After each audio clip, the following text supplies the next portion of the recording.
Hello everyone and welcome to the Shakti Flow Summit. My name is Elayne and I am your Shakti coach. This is the Shakti Flow Summit where we will learn how to embrace our feminine flow to receive more joy, balance and energy in life. In this circle, no time exists, so everyone who watches or listens to this now or later are all included in the energy of this circle right now. Today we have a lovely teaching expert. It's Elayne, Kalila, Sophia, Doughty, ordained priestess and founder of the Priestess Presence Temple. Kalila is I don't really know what it stands for, but it's MAMFT, and she has been on the path of passionate service for the past 20 years. She is an ordained priestess and the founder of the Priestess Presence Temple, a dedicated temple of the 13 Moon Mystery School, which initiates women into the ancient mysteries of the divine feminine in a modern context. Through embodiment practices and devoted service, the temple inspires women to unleash their leadership gifts and step into their full potential.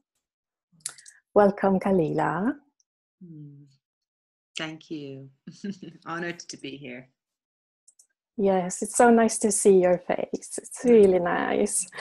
I've been watching you for a long time and your interviews are always so intriguing and almost seductive. And your voice, yes, it's really beautiful. It's the English accent, darling. Yeah, me with my Swedish accent. Too. So we're both of us, you bringing our own intoxication to this. So I'm really happy to be here with you. Yeah, thank you. So today we were talking about the divine feminine. What does it mean to you? Wow, well, that's a big question. Yes. So let me just take a moment to tune in here. So from my lens, really when I speak about the divine feminine, I'm speaking about the feminine face of God, the feminine face of our divinity. Mm-hmm. You know, for the last few thousand years in Europe, especially in this area of the world, although it's really spread throughout the global environment, we have been swimming in and embedded in a version of our world where God is not only a man, but God is out there. Yes. And so the divine feminine is really the rebalancing to the whole patriarchal system of God as man, and this whole system whereby women and the feminine face of God has really been hidden from view for really the last 2,000 to 3,000 years. And so what many of us as women are feeling, and probably why you're here, this is really a grassroots movement that I'm seeing throughout the globe, all over the world, is that at this point in our evolution, at this point in our sort of human consciousness evolution that's happening on the planet, there has been an incredible uprising and awakening of the divine feminine through us as women, and particularly in the Western world, where women are in the position, a lot of times, not all the time, but a lot of the times are in the position to have a little bit more privilege around making choices in their lives that lead toward their own independence and individuation. With that has come this incredible awakening that we're seeing, right? Of women saying, well, what am I really here to offer? Who am I in this world? What is the purpose that I came here to fulfill on?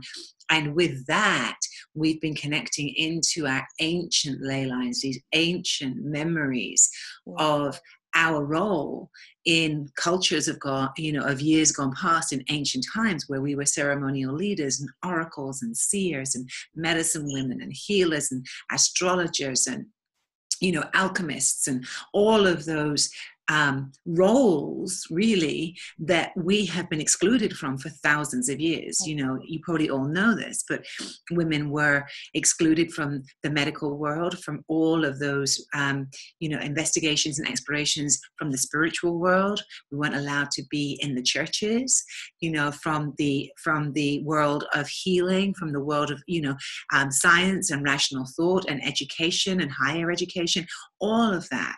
If you imagine, for literally hundreds and hundreds and hundreds of years, maybe thousands of years, we haven't been able to have access to that. It's only in the last 100 years, not even. Now, when you think about that as a blip of time, that we as women have started to have a voice, beginning with the suffragettes, really, who were a massive movement to have women count. Through to the Second World War, where women were really brought into the workforce, and then, women didn't want to return back home afterwards. They wanted their independence, right? Yeah. Through to the women's feminist movement and the liberation movement of the 60s and 70s. And now we're into this other movement, right? Which is really kind of plumbing into the depths of our ancient, what I like to call our ancient future history of who we are as women. So it's a really exciting, challenging, confronting time to be alive, right? We're really being faced with some incredible pressures as to who we're being asked to be at this point in history. And for the first time, I really feel like I am, and probably you are, many of us are, part of the first generation of women in my family who even had a choice, who even knew what a choice was. And so that is very, very powerful. And it's creating a powerful shift in our culture and in who we are as women stepping into leadership. So that all to say, when I think about the divine feminine, I'm holding it in that context of, a social, cultural, historical, religious, spiritual sort of uprising. And one that is at the forefront of the rebalancing of this masculine feminine dance that really lives within all of us, right? We're all both. And there's been a massive imbalance toward the masculine to such a degree that most of us would agree at this point that the world is completely chaotic and really, really out of balance in those value systems that were ascribed to the patriarchy. And so the divine feminine is rising up in us to rebalance that in a very homeostatic way, as nature does, as she does. And so that's what some of us probably are feeling at this time, like this tremendous birthing that's happening through each and every one of us. And I know you must be feeling it, sweetheart, because you're convening this space together, the Shakti flow, which is to do with how do we step into our energetic flow as women, and what's distinct about that and different about that than maybe the energy that we've been living in or imprinted with, right? Yes, exactly. And as you were saying, the balance between the female and the masculine. Do you have like a little tip or something you use to integrate those two? Yeah. Well, there's so many. I mean, I think the first is becoming aware, right? Consciousness is always the first step. We can't do anything until we're consciously aware. But becoming aware that you have an internal masculine and you have an internal feminine. Where I really love to start is by feeling into the relationship that you have with those two aspects of your own being. Jung called it your anima and your animus, right? This sense of this internal relationship between these aspects, which are, apparently polar opposites, right? Male and female. And for me, one of the places that I'd invite all of us to start is to just feel in your own life. Do you feel more aligned with the masculine aspect of yourself, which is kind of like identified as, focused, to the point, getting things done, and I'm using this deliberately, right? Penetrating, pushing forward, moving forward, getting it out there, pushing and, striving, right? Which is really, really a powerful energy. Or do you feel more aligned with the part of you that is more about holding and receiving and listening and attuning and going within and feeling and letting something arise from within you, right? And you can even just feel all of the body movements are different. Well, that's more typically the area of the feminine. And so in your own life, just for you to even take a moment right now, just to feel intuitively, because you know, intuitively, where are you imbalanced? Like if we could see the masculine as typified by the sword, right? This sword of penetration, right? And the feminine typified by this beautiful, chalice, right? The feminine as the chalice, the holder of space. You were to hold the chalice and the sword for a moment in your own hands. Which one do you tend toward more? And it's an intuitive place, right? And you just say, oh, I'm imbalanced. I'm more in my masculine than I am my feminine. Or I'm more in my feminine and I could actually do with it a little more masculine. Because the truth is, we're never in one place, right? We're in a dynamic dance. The other thing I love to do, and this is actually more of a meditation, but it's to go inside and actually visualize in a meditation, who is your inner masculine? What does he look like? Who does he appear to be? How does he approach the world? Like you know, oftentimes when I do this with women in the Priestess presence circles, well-known figures will show up, or like it'll be like a knight in shining armor, or a king, or a stag, or these other archetypal symbols, or it'll even be Roger Moore in one of the James Bond, whoever.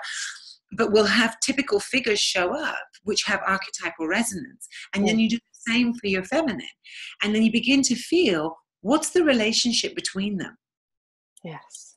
What's the relationship between your inner male and female? Because that's where a lot of our issues come in. And some of that's from our family of origin stuff, right? To do with mom and dad and who they were to us and what we introjected, what we imprinted on them. But a lot of it's to do with the culture too, at large. And, what Jung would call the collective unconscious, right? Where all of the information about our humanity from the very moment that we became humans till now is held, and we all have access to that, and we all get information from that realm. So it's a very interesting thing to play with in your life. Another way that you could interact with that is, once you've done that visualization and you've seen who the inner male is and who the inner female is, you could have a dialogue between them. Like, what do they want each other to know? Very, very powerful. And this is part of the work that we do within, and actually very interestingly, wearing the colors of that temple today. It's so interesting when I got dressed this morning. So this is connected in the 13 Moon Mystery School work to the Temple of the Lady of Communion, who's also known as the Sovereign Queen.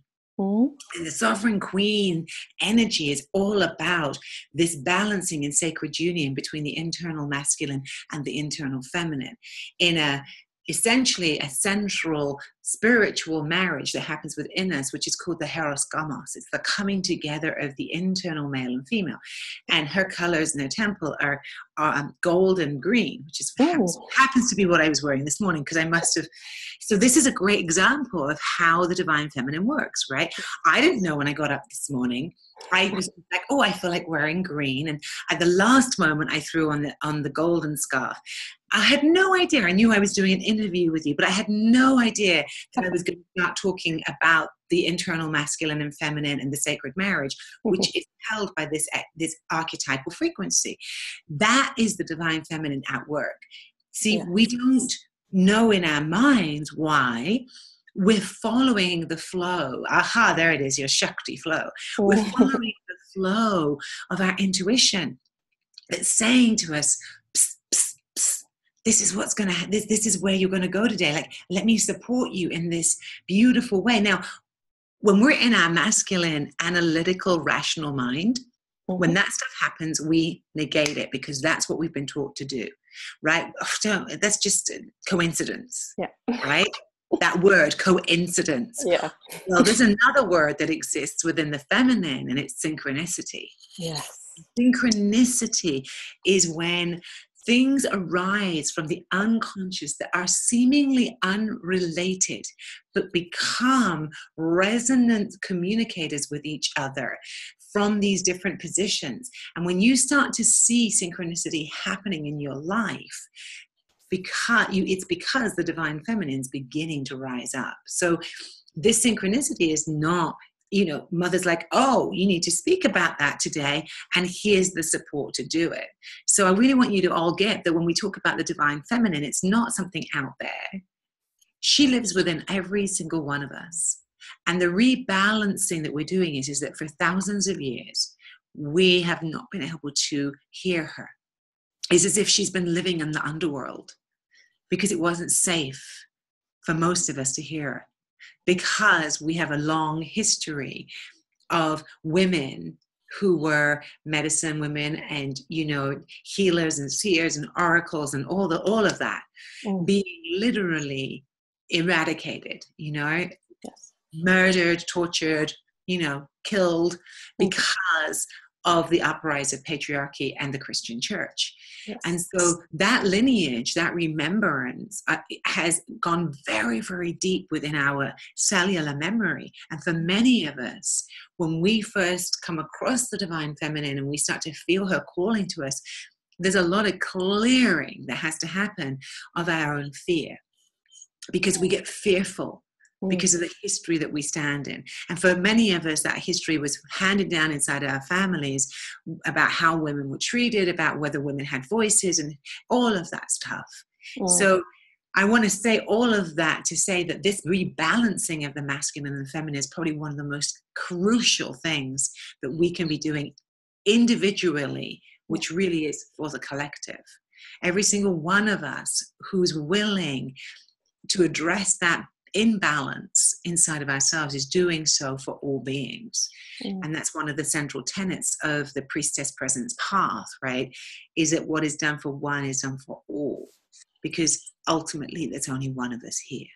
Yes, and I wanted to ask you about that. What are the benefits of doing this in sistership? A lot of women together.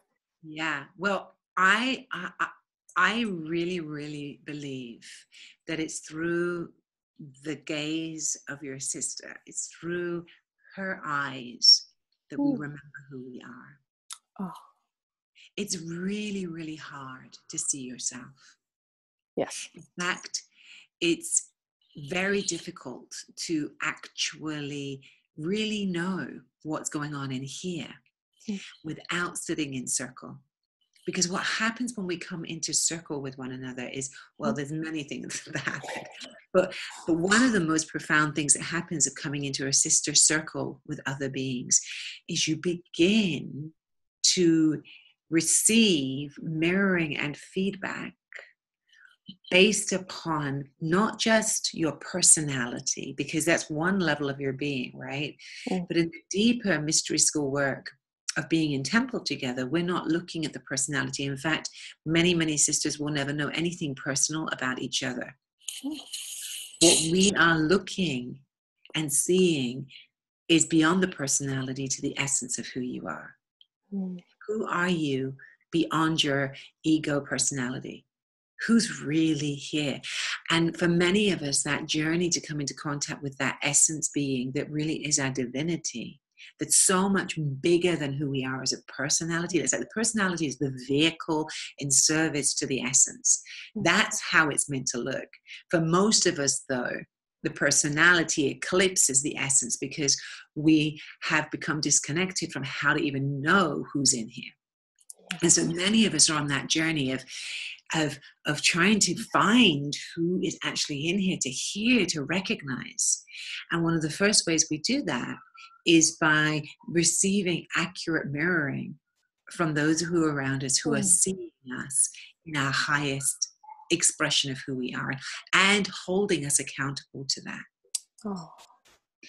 So that's really powerful, right? The other way, Helen, which is really fascinating, is so there's a reflection that we get from others. And then the other way that we really get in touch with our shadow material and all the aspects that we can't see is through this beautiful process called projection, which is the heart of, psychological process, which is that basically when we are looking at another person, 9 times out of 10, most of the time what we're doing is actually projecting who we are onto them, especially if we are irritated or triggered by them or we dislike them in some way, right?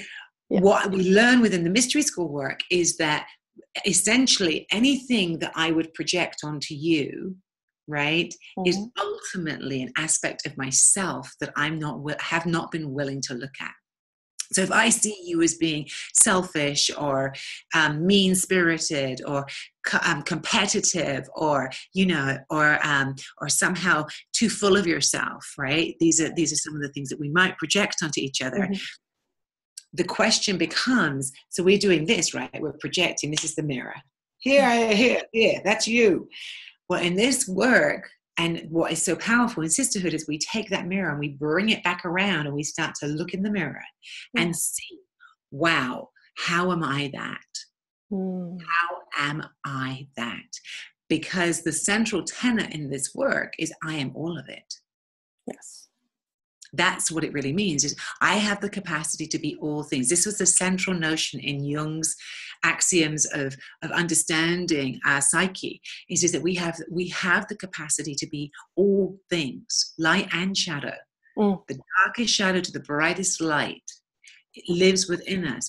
And it is up to us through our consciousness to become aware of that and to integrate it. That's at the heart of alchemy, right? To integrate it into who I am. And from that place, make some choices about who I am going to be in this given situation. In other words, we're no longer at the whim of our old unconscious stories. We start to, as we say in the 13-room mystery school lineage, become awake within the dream. We become conscious dreamers, right? We become able to create our world based upon our conscious intention, not on our unconscious old stories. And that's a lot that I've just said there, but there's some real pieces that you might just grasp. If you want to come deeper into that, there's a lot of things within the Priestess Presence Temple that can help you come deeper into that understanding. But these are some of the things that we can start to do some sort of hook and eye, right, to understand, wow, that's so powerful. So when you're in a circle of sisters, right, I'm deliberately making this shape, that's an alchemical container. A circle in alchemy is the first symbol that you create in order for alchemy to take place. Alchemy, which is essentially all alchemy is the raising of frequency, right? Alchemy is 2 things come together and they have a chemical reaction in a container, and they are both changed by that. Well, use that analogy in a circle. A circle is a container. Put in 13 different chemical compounds known as sisters. And then within that, each one of those is going to bring an energy that's going to, create a reaction in each other. And through that reaction, we are going to be transmuted into something other than who we were. That's how alchemy works. And it's a very profound process. I mean, it's very simple on one level. What makes alchemy more refined to actually practice is that in order for the alchemical work to take place, you have to have a certain other conditions present, which I won't get into right now. But the circle and the sisterhood is the first component that needs to be there in order for us to bring the energy of all of our consciousness together in service to our own healing and transformation. To be continued.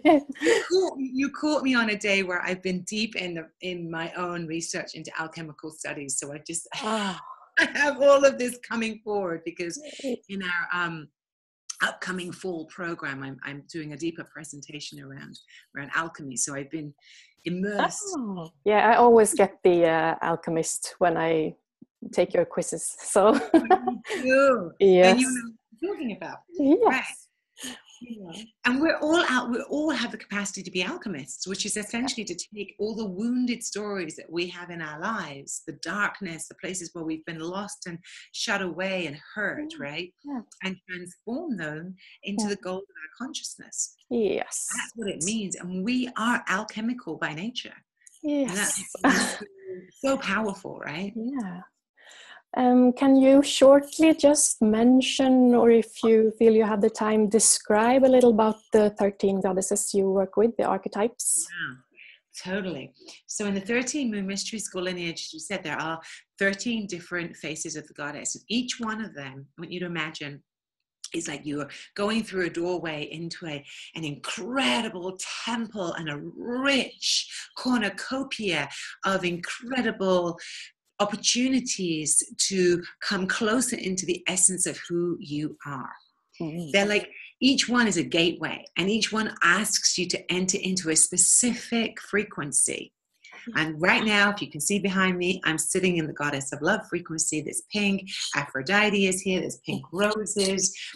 That's all to do with an upcoming offering. So it's happening, you know, like I'm being held in this field, and this is the Goddess of Love field, right? Yeah. So each one of the goddesses has a different kind of inquiry for us. The Goddess of Love's inquiry is to do with all of the ways in which we've shut down our hearts to love.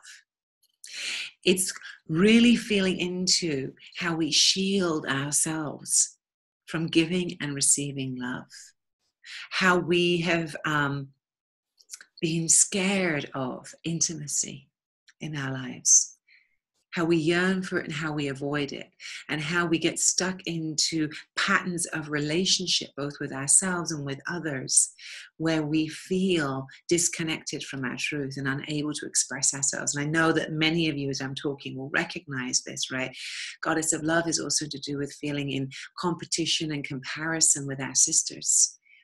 I know that's a really common experience, right? That you somehow feel like, you know, another woman has, you know, whatever, got something that you don't have, or you feel somehow when she gets to do something really amazing, there's a part of you that feels a twinge of competition or jealousy, right? All those shadow components, Goddess of Love holds us in. And what she does is she creates a space for us to begin to see those aspects of ourselves and to be held in love as we turn toward the parts of us that we judge, that we shame, right, that we don't like, and to ask, what if I could love myself exactly as I am right now? What would that be like? So the goddesses, the archetypes rather, offer us 13 different portals through which to enter in, to be asked these deeper questions about what's in the way of love, ultimately. What's in the way of us standing as love? And that each one gives us a different frequency. So the Goddess of Compassion, for example, is a very different frequency than the Goddess of Love, although they're both about love. But the Goddess of Compassion comes through the lens of forgiveness and compassion as qualities, right? As feelings. Or we could go into the Muse temple, and the Muse is all about freeing up our inspiration and our play. And she would say to us, where are you stuck in limitation? Where are you stuck in the places where you want to create or want to be free, but you shut yourself down and you say, I can't do that. You know, or the wise woman who says, I'm simply here in simplicity, and who is willing to show us the way to drop out of our ego identity, of all the labels and the names and the things, the MA and the MFTs and the ABCs and all of that, right? The wise woman says, who are you if you drop beyond your labels? Right? So can you feel like each one of these temples ultimately is bringing us back to the same question, which is, who's in here? Who's the bigger you beyond the personality? Who's the living archetypal energy that you are? And so within the 13 Moon Mystery School lineage, we often find that there are certain temples that we connect with or that we resonate with more strongly than others, right? Like you said, that you always get the alchemist, the alchemical goddess is the aspect of us who is the alchemist. She is the one who knows how to transmute lead into gold, you know, transmuting the ugly duckling to the swan or the grain of sand to the pearl, right? But there's all these other faces. It may be that you resonate more as a great mother, or you might resonate more as a primal wild woman, right? Or you might resonate more as the priestess. You know, and so there's 13 different faces so that we can begin to feel where we're resonating and where we're repelling. And ultimately, all of those faces live within us. So part of the 13 Moon Mystery School work, which is so fun and so liberating, is that in every temple, we're really being asked to find her as she lives within us and to live in the full expression. And so for me, at this point, it's become like, oh, there's this cornucopia of faces of the goddess, and any single one of them could be here in any moment.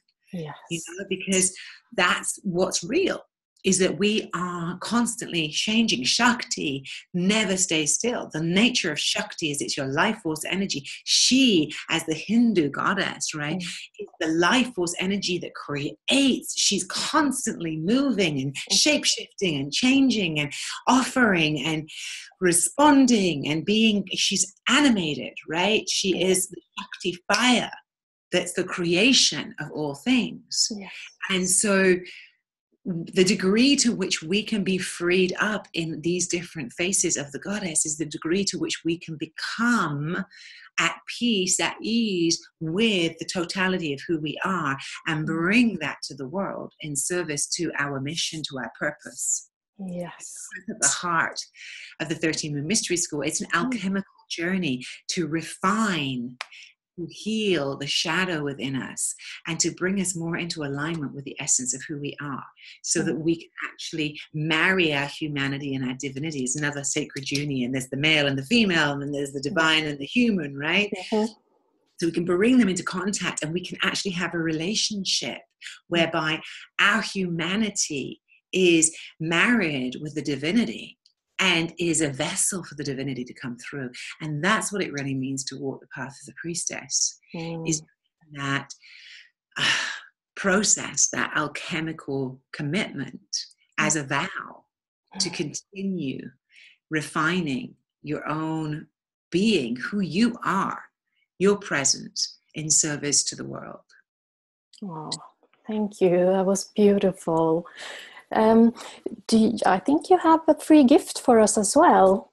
I think I do. Yes, the free gift that we're giving today is, it's beautiful. It's membership to the Sacred Library. Ooh, okay, so if any of what I've been saying has been piquing your interest and you're like, ooh, I really want to know more about alchemy, or I really want to know more about the archetypes, or I really want to know about the priestess path, like what does it mean to actually be a priestess? We're giving you access to your own sacred library card. This is the crystal library that's at the center of the Priestess Presence Temple. And I don't even know, I should go in there and count up, but I suspect there's at least 20 free offerings in there. Maybe even at least. I think there's more. I think there's more too. Really. So you can go into the library and you can choose to go through the sacred tour of the library. But essentially, there are places where you can learn about what the Priestess Presence Temple is, what the mission is. There's places where you can do a whole course on what it means to walk as a modern day priestess. And there's a beautiful ebook that goes along with that. I think there's a 5-video series that we made. There's also pieces around this, around what it means to be in a sacred business. There's so much in there. And then there's actually portals for each one of the archetypal faces of the goddess, and there's offerings in there for you to learn more about each one of those. So there's a lot made available to you. So as part of this, we are offering you membership to that. You just simply give us your email, and then we'll send you the links so that you can log in, and you get to be in there forever. Like it's just a gift. for us to have a way for us to come closer together. And there's a lot, as I said, in there for you to nourish on and to be spending time with. And yeah, and then there's obviously also in there ways for you to come deeper with us if you're called. But I think you could probably stay in the sacred library and just do that for a while. Yes, definitely. I haven't gone through it all yet since the opening. Yeah, it's a lot. So so it's my honor to offer that as a gift to everybody. And then also as part of that, come and join us on our public Facebook temple page, Priestess Presence. And that's the other way that you can become sort of involved in the community and what's being offered. And there's a lot that happens inside the temple. So yay. Yes, thank you so much. It's been a Thank you. It was an honor to be here with you and to share into this beautiful container. Oh, thank you. Blessings to all of you, and I look forward to seeing you along the path. Thank you so much. Blessings. Okay. So to you and everyone else, just keep the Shakti flowing.